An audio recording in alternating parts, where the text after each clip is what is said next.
ब्रह्ममुरारिसुरार्चितलिङ्गं निर्मलभासितशोभितलिङ्गम्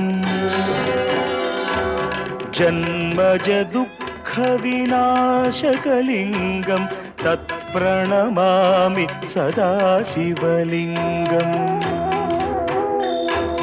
देवमुनिप्रवरार्चितलिङ्गं कामदहन करुणाकरलिङ्गम् रावणदर्पविनाशकलिङ्गं तत्प्रणमामि सदा शिवलिङ्गम्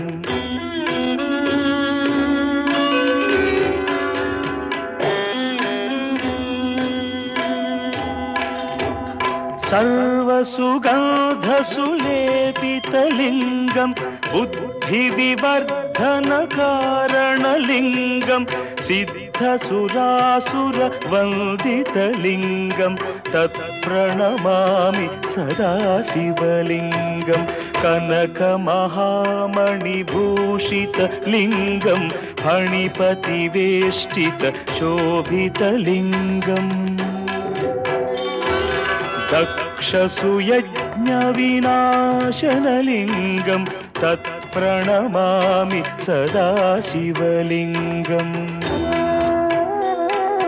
कुङ्कुमचन्दनलेपितलिङ्गं पङ्कजहार सुशोभितलिङ्गम् सञ्चितपापविनाशनलिङ्गं तत्प्रणमामि सदा शिवलिङ्गम्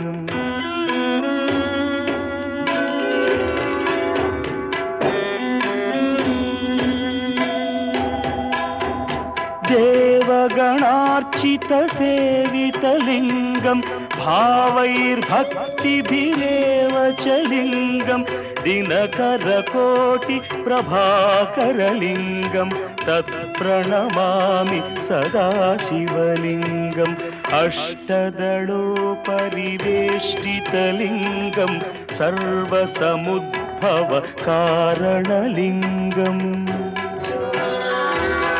अष्टदरिद्रविनाशनलिङ्गं तत्प्रणमामि सदा शिवलिङ्गम् सुरगुरुसुरवरपूजितलिङ्गं सुरवनपुष्प सदार्चितलिङ्गम्